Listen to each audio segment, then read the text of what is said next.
China's telecommunications giant Huawei announced the launch of the pure-blood Hongmeng operating system HarmonyOS 5.0 on October 22nd, attracting great attention in the global smart equipment market.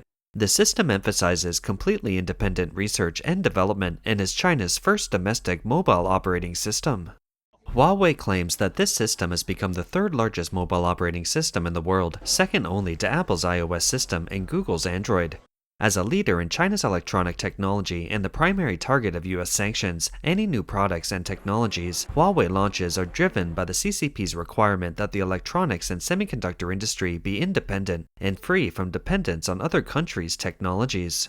So, can China, under the CCP's management, achieve this goal? At a press conference on the evening of October 22nd, Huawei's managing director Yu Chengdong emphasized that the launch of Hongmeng 5.0 represents a comprehensive breakthrough for Huawei. He said, "We spent 10 years in operating system research and development, which our European and American counterparts took more than 30 years to accomplish." After the United States imposed sanctions on us in 2019, we were unable to use all Google applications. We have many application platforms in China, including those of Huawei, Honor, and Xiaomi. Google suspended business with Huawei, making Huawei phones not available overseas. Then we have to build a mobile ecosystem step by ourselves, including the hardware and applications. Chinese media said the pure-blood Hongmeng represents the progress of Chinese companies from following to leading in the field of operating systems. It's an important step for China to break the shortage of chip dilemma. Some Chinese people are also inspired again. The brand Huawei represents the scientific and technological strength of China. Second, it's a kind of patriotism. We, as Chinese people, must support Chinese products. As a leading enterprise in scientific and technological innovation in China, Huawei shoulders the responsibility of providing an operating system for Chinese manufacturing and addressing the technical bottlenecks that arise in the current great power competition. I believe this is also responsible for a major enterprise. Huawei claims that it has autonomy, security, and commercial viability. Is this really true? In May 2019, the U.S. Department of Commerce added Huawei to the Entity List, barring it from doing business with U.S. firms including Google, which provides Android. It's a huge blow to the Chinese tech firm who surpassed Apple with 240 million units of product shipment, second only to Samsung with 300 million units that year. Therefore, that year, Huawei launched the original version of Hongmeng. The second version of Hongmeng was released in 2020. Yu Chengdong also told the media at the time that the Hongmeng operating system was completely different from Android and iOS. In 2021, the American technology media Ars Technica believed after technical analysis that any actual released code of Hongmeng operating system, if you look at it in detail, will be the same as Android without major changes and essentially a branch of Android. Niu Baoshu, a former back-end development engineer at a Chinese internet company, told overseas Chinese media that the original Hongmeng operating system was actually a reskin of Android. It just changed the Android operating system to a UI and then named it Hongmeng operating system. The engineer also said that Huawei has been deliberately confusing what Hongmeng is, causing many ordinary people to be unable to distinguish it. He said, "It's not difficult to develop an independent operating system now, since it's built by open source software. What is difficult is to build an operating system ecosystem." Earlier versions of Hongmeng were compatible with Android systems, while the new generation of pure-blood Hongmeng adopts an enclosed strategy. If they think normally, Huawei should try its best to comply with Android compatibility. But the outside world will think that Huawei is just using the Android reskin method if Hongmeng is compatible with Android. To prevent this secret from being discovered by the general public, Huawei has made itself incompatible with Android. The name has been changed, but in fact, it's still a poor imitation of Android. Why is it incompatible? This is just one of Huawei's considerations. We will discuss the deeper reasons later. Some technology experts say launching a new mobile operating system is a foolish move. Apple and Android own all the apps, all the hardware, all the markets, and they have teamed up to squeeze out other innovation. If mobile phone hardware does not want to become a piece of bricks, it needs to adapt to software development. Just like Apple's most profitable thing now is not selling mobile phones, but charging for software in the iOS App Store. The incompatible Hongmeng system makes it difficult for many software developers to build an app that fully matches the application functions of the iOS system in a short time. Huawei claims that the new operating system natively supports 15,000 applications, but it's actually far behind Android and Apple iOS, which supports millions of applications. Most of these apps that are currently adapted to Huawei's new operating system are test demo versions, which only have basic core functions and have not migrated all functions. Developers need to completely rewrite apps to run on Huawei's Hongmeng system. Because the native operating system launched by Huawei this time requires all applications to be rewritten from scratch using Huawei's proprietary ArcTS programming language. That is to say, imitating Apple's enclosed system, this time Huawei positions the pure-blood Hongmeng system as a more enclosed and controlled environment.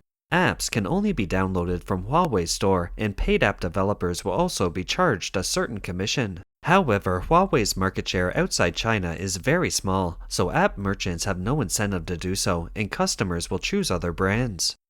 At a press conference on October 22nd this year, Huawei Managing Director Yu Changdong said that as of now, Hongmeng rated the top 2 in China's operating system market, and the number of ecological devices equipped with the Hongmeng operating system has exceeded 1 billion.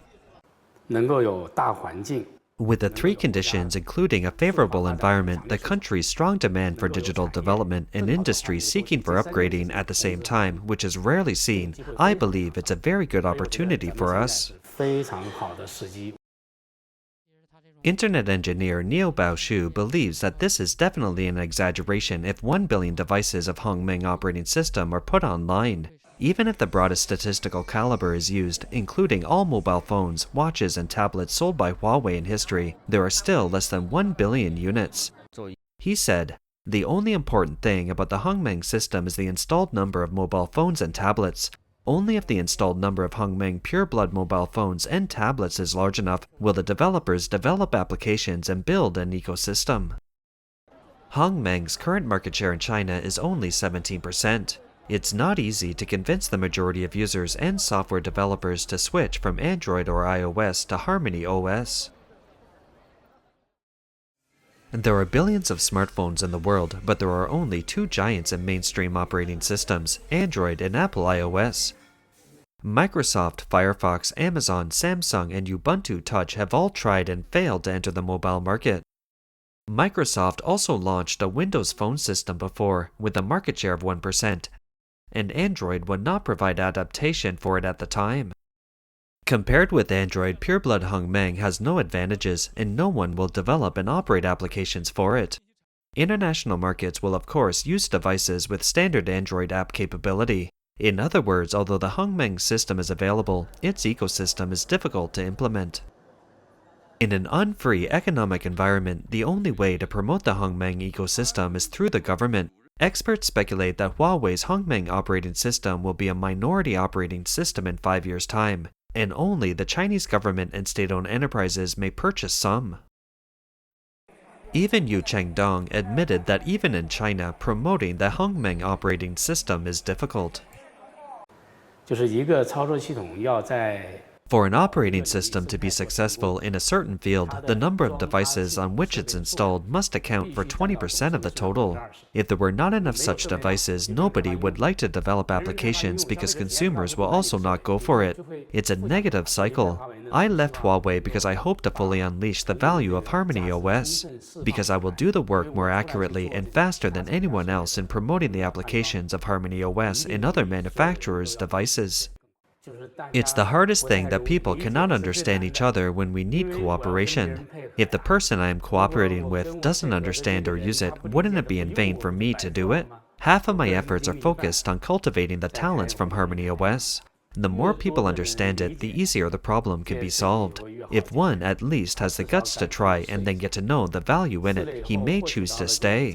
Then we can form our foundation, get feedback, and solve their problems. Maybe I will solve the problem in 2 or 3 iterations. It can be said that Hongmeng is an absolutely stupid move in business. However, in Red China, it makes sense to invest huge sums of money to do stupid things. Why? The CCP is preparing the coming technology blockade from the foreign countries, and it needs a plan B to deal with this dilemma. and therefore Huawei's Hongmeng system has received strong support from local governments and state-owned enterprises of the Communist Party of China. The Wall Street Journal reported in April this year that a plan for the CCP to replace foreign technologies is to exclude American chip manufacturers from China's telecommunications system. People familiar with the matter said that Chinese officials earlier this year instructed major telecom operators to phase out foreign processors at the core of their networks by 2027, a move that would hit US chip giants Intel and Advanced Micro Devices.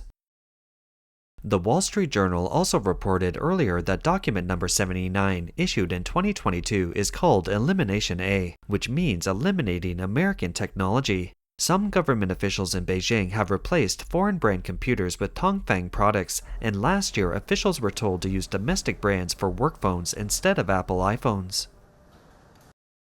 The Eliminate A plan reported by the Wall Street Journal is not unfamiliar to mainland China, but its name is not Eliminate American Technology, but the more ambiguous literal meaning of Xinchuang. The Xinchuang Plan, also known as the Xinchuang Project, aims to independently research and develop core technologies such as hardware and cloud infrastructure, basic software, application software, and network security to make information technology secure and controllable and avoid being controlled by others. The plan first started with the official document system of the party and government and gradually expanded to 8 key industries such as finance, telecommunications, electricity, and transportation to achieve the so-called domestic substitution. The slogan put forward by the CCP is, "All that should be replaced must be replaced and truly replaced and used." For the CCP, it's intolerable if its channels for processing or transmitting information are controlled by foreign products or play an important role. However, Chinese media admitted that a batch of products produced in response to this plan were rudimentary, and that the Xinchuang project encountered greater difficulties in the industry and local implementation. The pureblood Hongmeng is the continuation of the Xinchuang project supported by the government in the mobile phone field. The CCP has given Huawei a very long time, funds, and social resources to compete with the US for digital sovereignty. The CCP hopes to have control over areas such as AI, big data, and the cloud. Hence, the emergence of Chinese-made Alibaba Cloud and Huawei Cloud. Then, the Android operating system will also be replaced by domestically produced ones. This also shows that the CCP is further separated from international standards at the software and hardware levels. The first clear sign of this schism began more than 20 years ago when Beijing first attempted to build a Great Firewall. That is, starting in 2000, the CCP began to build the Great Firewall to block outside free speech. Internet users in China are different from those in Western countries. They actually live in a local area network. Many users have realized that Huawei mobile phones are actually a surveillance tool for the CCP. In June 2021, a mainland Chinese netizen said that after Huawei mobile phones are upgraded to the Hongmeng System 2.0, applications such as anti-wall software on the mobile phone will be identified, and the police will notify them to delete them as soon as possible. It can be speculated that Huawei Hongmeng will become a monitoring tool and will be front-loaded. It can analyze the user's traffic package, such as Huawei Input Method or Huawei Photo Album, Huawei Smart Disk, etc.